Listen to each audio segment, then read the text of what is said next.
Good morning. We are extremely pleased that you are here. Do you feel that you have many desires that are in process that have not come to full fruition? And do you feel eager or expectant about them, or do they depress you? Both. Well, the reason we ask is because the nature of your life experience, it's working out just the way you knew it would, is that you will constantly be hatching new desires. And so there will always be desires in the pipeline, so to speak, at various stages of becoming, as the thoughts that you are about are becoming things. And so you are here in this physical body because you really were eager about the physical manifestation. You are eager about the manifestation of the thoughts that this life would inspire within you. And you knew that as you were focused here, that more and more desires would be born. And you also knew that if this time and space had the wherewithal to help you to decide or conclude or prefer a desire, that this time and space has the wherewithal to deliver it to you in the fullest fashion. You are non-physical energy focused here. We want you to remember that. But the reason that you are focused here in this physical body is because this is the leading edge of creation. It's not where thoughts begin, but it is where they manifest to their fullest. And so being in on that expansion and evolution is such a delicious thing. You are powerful creators who came expressly to do that. Now, once you got here, most of you sort of forgot about it. You forgot that you were here to create, and you became more likely to be one who is observing, one who's observing what others have created or observes what was created before you got here. And so most of what you offer vibrationally is in response to what you observe. And that's fine in the sense that it is the bouncing off place for more. But it's not such a good idea if you let all of your vibrational offering, in other words, if most everything you think about is about what you're observing. Because if you are merely observing, or we like to say regurgitating what is, then you are not launching new things, which of course you are. You can't cease to launch new things. But if you're mostly observing, then there's a very high probability that you're not vibrationally staying up with what you launched, that instead you're holding back to what you're observing. And what you're observing, what's already manifested, while we like what you've created very much, still it's old news. It's not where the joy is. It's not where the satisfaction is. It's really not where you want the majority of your focus to be. And yet for most humans, that's where the majority of their focus is. They're focused upon what's already manifested, and then they sort it into piles of good and bad and right and wrong and wanted and unwanted, and just sort of debate that issue forever and ever, when you could be so much more joyfully productive with your own thoughts, because you are a creator. You didn't come to observe. You didn't come to regurgitate. You came to come together with others and to come to new decisions, and then to find ways to focus in the direction of your new decision rather than focus in the direction of what caused you to make the new decision. Did you follow that? Because if you're unhappy about something, if you're dissatisfied about something, a new desire will just squirt out of you. It will. You just can't help that. It's the nature of the universe. So as the new desire emanates from you, there's a tendency to justify why you want this new situation or this new experience by explaining how unsatisfying where you currently stand are. And the thing about that is that your new desire takes on a life of its own because your inner being focuses on it and keeps it steady in the focus of law of attraction, while you may be focusing in opposition to your new desire. And here's how you know that. When you're not satisfied, you're focusing away from what you have newly set into motion. When you feel satisfied, you're focused in the direction of what you have newly set into motion. Now, it's really an important thing to understand the difference between satisfaction and dissatisfaction. Do you think you've got it? So, how do you feel about this music?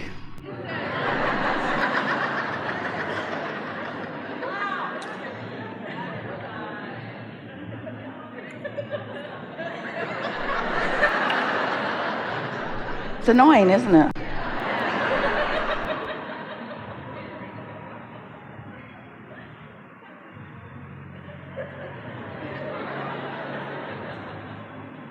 So what are you going to do about it? We're going to channel through you and you're going to blow the speakers. Well, what we're asking is that, so you live in a world with others. And if they were just different, they'd be perfect. But they are not perfect by your standards. They are satisfying themselves. They are creating their own reality.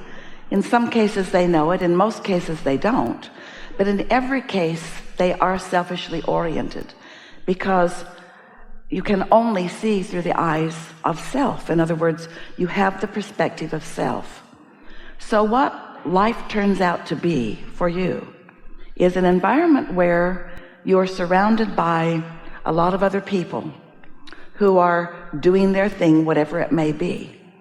And you have to find your satisfied way among them. Because if you decide that they need to change even a little bit to promote your satisfaction, you're going to be disappointed, and you're going to have a lot of work to do in your effort at controlling them, because they're uncontrollable. There are so many of them. As soon as you get one room full quieted down, another noisy room shows up somewhere. So you have to decide that you are an adapter, but not an adapter to unpleasant things around you. You are an adapter to the satisfaction that comes, and it comes only when you focus in the direction of what you want. Through the years, Esther and Abraham and Jerry have been playing this wonderful game with you for 30 years now, a little more. And we have noticed that when there is something going on next door that makes you have to focus with greater determination, you have a better experience. And so it's helpful if you begin to feel that way, not just about the noisy crowd next door, but about the dog that barks in your neighborhood, or about the people that park in the street right in the worst place for you that makes it hard for you to get out of your driveway. Or, and there are some big ors going on these days.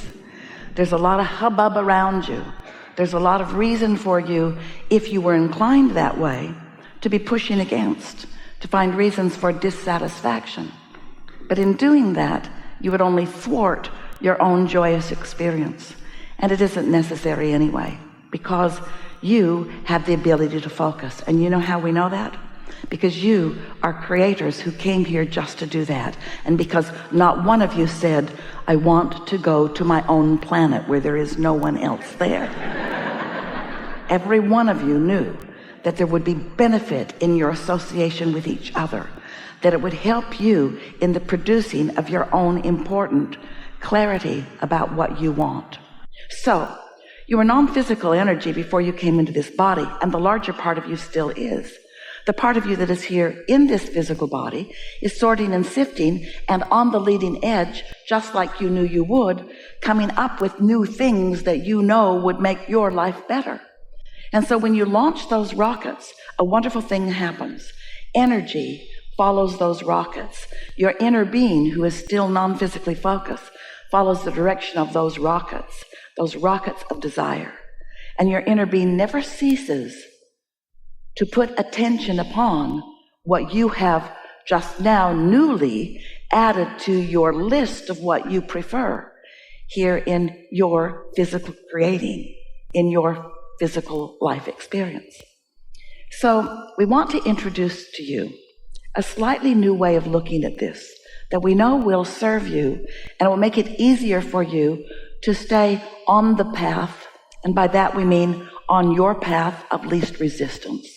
We want you to understand that as you launch a rocket of desire, and then you follow that rocket by thinking about why you want it and how good it feels, by looking for reasons to feel satisfied, not only about where you are, but about what you're reaching for. That what happens is you click in, or you resonate with, or you find vibrational compatibility, you find mutuality with the vibrational frequency of your source. And when you find that vibrational harmony with the frequency of your source, then you thrive. And you know you're thriving because you can feel the satisfaction factor in the moments that you are thriving. So we're going to put one very important statement out here for you, and then off we'll go to talk about whatever you want to talk about. When you don't have enough money and you want more money, you launch a rocket. If someone's rude and you want them to be nicer, you launch a rocket. If you're rude and you want to be nicer, you launch a rocket. These desires are born out of day-to-day experience, and they are not the big writing on the wall sort of epiphanies that you think they are. They are born out of day-to-day experience with one another.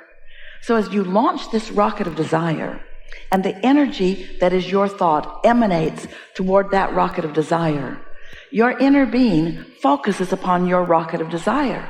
And what we want you to understand is the satisfaction factor when you and your inner being are focused in mutuality at the same thing at the same time. Which leads us to remind you about your emotional guidance system, because that's what all of your emotions are. They are your indicators of your relationship with the attitude that your inner being has about what you are asking for, and the attitude that you have about what you are asking for.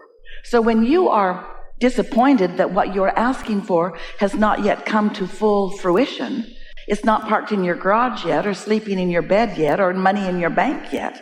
You want it, but you can't see it, hear it, smell it, taste it, touch it yet. So in that physical absence, you choose to feel its absence and therefore feel disappointment. And the reason you do feel disappointment is because you're focused differently than your inner being is about the progression of this creation. Your inner being knows that it is a process. Your inner being knows that it is energy in motion. Your inner being understands the powerful law of attraction. Your inner being knows that the cooperative components have been gathered and are being gathered. So your inner being feels no disappointment because your inner being doesn't see it not becoming. Your inner being knows it is becoming. But if you're taking score of its physical state of being, I can't see it yet, and therefore I'm noticing its absence, then your dissatisfaction is your indicator that you're just looking in the wrong direction. And it can't come to you as long as you're doing that. You must become a cooperative component. We want you to find out how to be a cooperative component with your inner being, meaning with the larger part of you, and also meaning with everything that you have asked for that is in various stages of becoming for you. Humans often come to such bogus conclusions that if I don't have something and someone else does, somehow they are depriving me of it. No one can deprive you of your creation. Nobody else can get between you and your creation. And it is our promise to you. You have created plenty, enough wonderful things. Your vortex has enough to keep you happily engaged for 20 or 30 lifetimes. There's no shortage. You've just got to start lining up with it, which means you've got to stop noticing its absence and start feeling for the satisfaction of its becoming.